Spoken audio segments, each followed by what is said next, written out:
दोस्तों नमस्कार। स्वागत है आपका चैनल मंथन देवड़ा में। मैं Satyanarayan Devda, reiki grand master and past life therapist.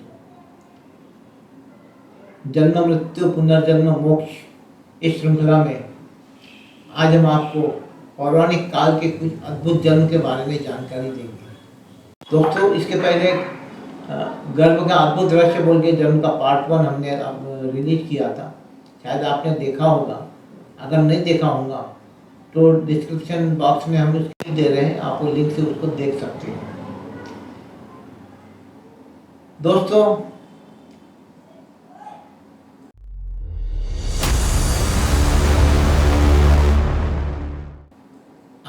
आज के जन्म और पौराणिक काल के कुछ जन्म में बहुत अंतर है। पौराणिक काल में साधु संतों के श्राप और आशीर्वाद को बहुत महत्व था। उनके श्राप तुरंत फलते थे या उनके आशीर्वाद से सब कुछ मिलता था। जिनको पुत्र रत्न प्राप्ति नहीं होती थी उनको उन्हीं के किसी के आशीर्वाद से, किसी देवी शक्ति के आशीर्वाद से या साधु संत से, ऋषि मुनि के आशीर्वाद से या उनके फल देने से उनको पुत्र रत्न प्राप्ति होती थी। तो आज हम ऐसे ही कुछ एग्जाम्पल्स हम देख रहे हैं। ये सभी एग्जाम्पल जो है पौराणिक कथाओं के हैं, इसको नकारा भी नहीं जा सकता। आप गूगल पे चेक करिए, यूट्यूब पे चेक करिए, पौराणिक ग्रंथ खोल के देखिए, ये जो बता रहा है ये सब उसी में नमूद किया हुआ है। आप एक देखिए। सबसे पहले हम कुछ ऐसे उदाहरण बता रहे हैं। कुछ बिना माता पिता के भी जन्म हुए, कुछ बिना पिता के जन्म हुए और कुछ बिना माता के जन्म हुए, कुछ से शक्तिपात से जन्म हुए।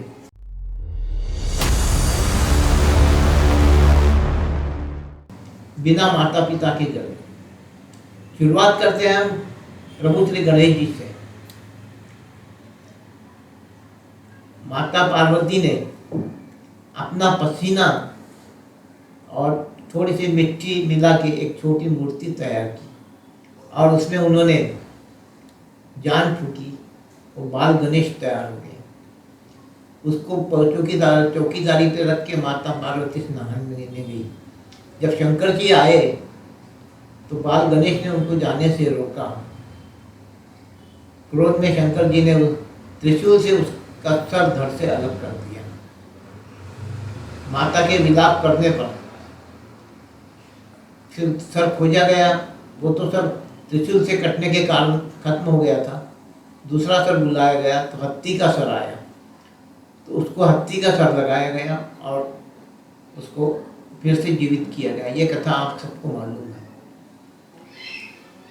दूसरे हम विष्णु भगवान के अवतारों में पहले 4 अवतार देखो। कश्यप अवतार है, मत्स्य अवतार है, वराह अवतार है, नृसिंह अवतार है। ये चारों भी अवतार बिना माता पिता के हैं। ये आयन वक्त पे प्रकट हुए हैं। ये ना योनिज है ना अंडज है। आयन वक्त पे ये हुए और उनका अपना अलग अस्तित्व है। उनको आज भी पूजा जाता है और उनकी पूजा होती है, उनके मंदिर हैं। दोस्तों और एक उदाहरण हम देख सकेंगे गोरखनाथ का। मच्छिंद्र नाथ, इन्होंने जब एक घर पे अदब जगाई तो उस घर की महिला ने जब उनको कुछ दिया तब उसका चेहरा उदास देखकर उन्होंने पूछा कि माई क्या है। तो माई ने बताया अपने उदासी का कारण कि शादी को इतने साल हो गए, उनको पुत्र रत्न नहीं है। तो उन्होंने अपने झोली में से एक थोड़ी भस्मी निकाल के उनको दी कि ये भस्मी खा लेना, पुत्र हो जाएगा, मैं 12 साल के बाद मिलने आऊँगा। अब जाने के बाद उसका पति जब घर पे आया तो उसके पति को ये चीज़ें चलती नहीं थी, मानता नहीं था वो। तो उसने वो भस्मी को गोबर में छिपा के रख दिया, गोबर के रील में। बाद में जब पति के जाने के बाद उसने उसमें ढूंढा तो उसको वो भस्मी कुछ मिली नहीं, वो वैसा ही रह गया। 12 साल के बाद जब मच्छिंद्र नाथ आए तो उन्होंने पूछा वो बच्चा कहाँ है। तो उसने सारी हकीकत सुनाई। तो बोले वो गोबर कहाँ, गोबर का ढेर। वो गोबर का ढेर बताया। उन्होंने गोबर के ढेर में आवाज़ दिया, अरे गोरख कहाँ है तू। उसमें से आवाज़ आई, मैं यहाँ बोले आ जा। 12 साल के गोरखनाथ उसमें से निकले, उसको लेके जा रहे। उस माता ने बोला कि ये तो हुआ नहीं, अब दिया तो नहीं बोले तुमने उसको रखा नहीं, या मेरा है मैं लेके जाऊंगा। और मच्छिंद्र नाथ ने गोरखनाथ को लेके चले गए, ये बिना माता पिता के गोरखनाथ जी पैदा। ऐसे ही कहानी बता दी, हाथी के कान से पैदा हुई। दोस्तों ऐसे कई उदाहरण मिलेंगे जो बिना माता पिता के हुए। हमने तो एक दो तीन चीजें देखी है। किसी भी प्रकार का फल देने से पुत्र प्राप्ति होती है। दोस्तों राजा दशरथ ने यज्ञ किया, यज्ञ में उसने यज्ञ देवता ने खीर दिया, जो तीनों रानियों को देने के बाद राम लक्ष्मण भरत शत्रुघ्न हुई। वैसे ही फल का एक किस्सा श्रीमद् भागवत में आता है, गोकर्ण का। आत्मदेव और धुंधली एक संपन्न ब्राह्मण थे, और उनको कोई पुत्र नहीं था। ना उनके घर में कभी गाय जनी, ना उनके घर के तुलसी में भी कभी फली फूली। तो सब उनको दोष देते थे। तो जब आत्महत्या करने गए तब एक किसी संत ने उनको रोका। उन्होंने कहा तेरा है चल रहा ठीक है, नहीं पर वो पीछे पड़े तो उसको एक फल दिया। वो फल उन्होंने पत्नी को दिया। पत्नी को उस पर भरोसा नहीं था, पत्नी ने वो फल गाय को खिला दिया। और अपनी एक सहेली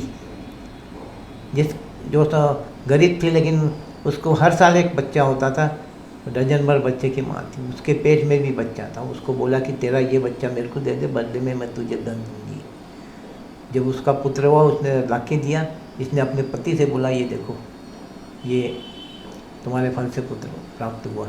लेकिन उस फल को जिस गाय ने खाया था, उस गाय के पेट से इंसानी बच्चा पैदा हुआ। सिर्फ उसके कान गाय के थे, उसका नाम गोकर्ण पड़ा। ये गोकर्ण धार्मिक वृत्ति का था और सुसंस्कृत था।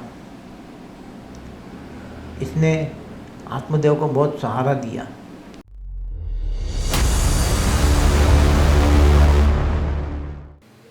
दोस्तों कर्ण का उदाहरण आपको मालूम है। कुंती को वरदान था कि वो जिसका नाम लेके मंत्रोच्चार करेगी उससे उसको गर्व हो जाएगा। अब उसे सिर्फ ट्रायल के लिए देखा कि सूर्यदेव को अर्घ्य दिया और स्मरण किया वो मंत्र का, तो उसके पेट में गर्भ आ गया। वही गर्भ फिर कर्ण बोल के हुआ, एक कवच कुंडल देखे, और ये सूर्यपुत्र कहलाए।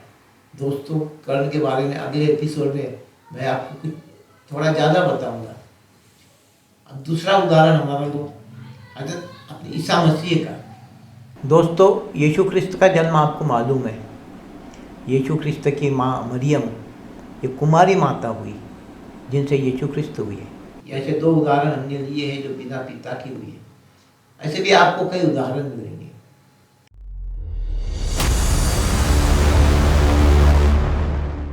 उर्वशी अप्सरा थी।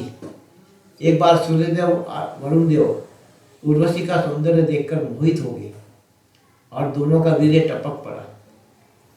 उस वीर्य को एक घड़े में रखा गया।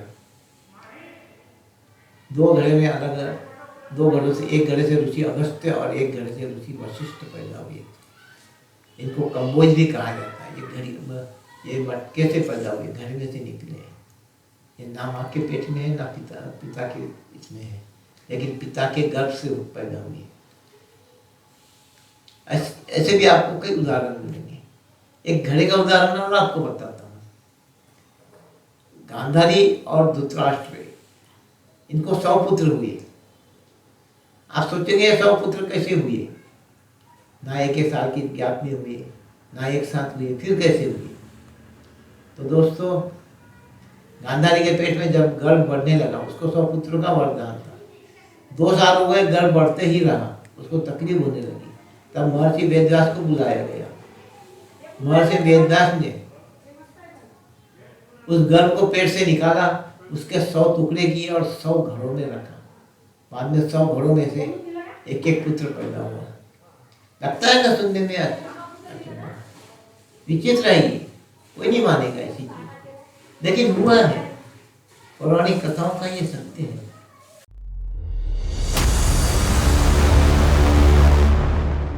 शक्तिपात के द्वारा गर्भधारणा कैसे की गई, इसका एक उदाहरण देते हैं। राजा विचित्रवीर्य को 2 पत्नियां थी, अंबिका और अंबालिका।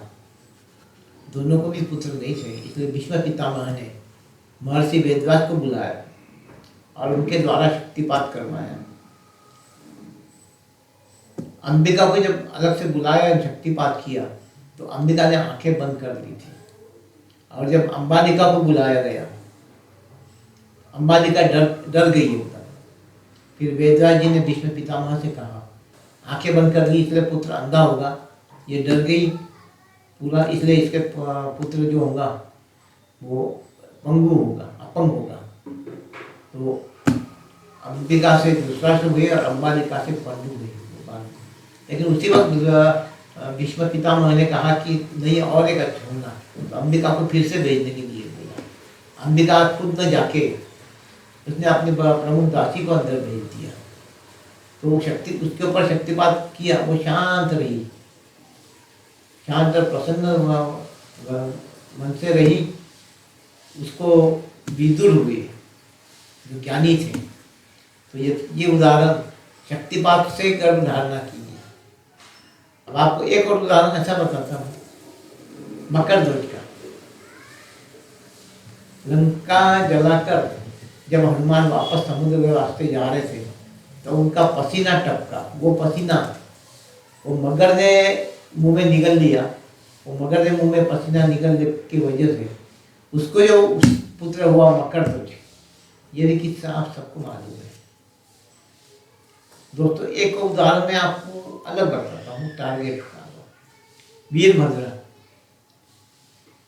शंकर जी ने जब माता सती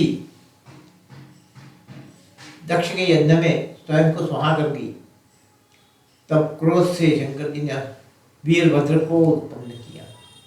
अब ये वीरभद्र ना किसी माता पिता के पेट का है, यह तुरंत प्रकट हुआ और उसको एक टारगेट दिया गया, दक्ष का यज्ञ विध्वंस करो और दक्ष का सर काट दो।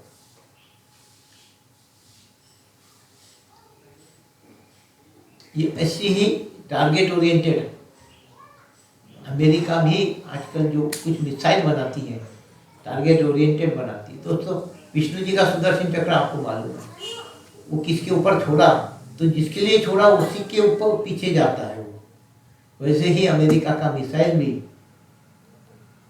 ड्रोन से अभी भेजा था, तो जिसके नाम से उसके घर में भेजा, जिसके नाम से छोड़ा था, उसी के आंख पे हो गया बराबर। उसका चेहरा, उसका पूरा उसको दे दिया गया था। तो बाकी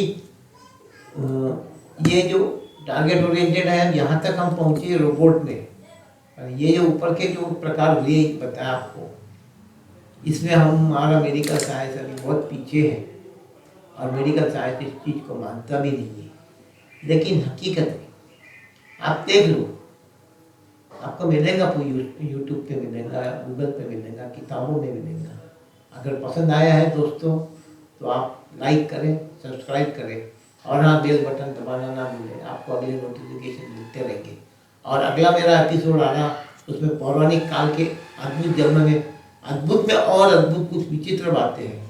ऐसे उदाहरण मैं आपको दे रहा हूँ, आप उसको भी जरूर देखिए। धन्यवाद।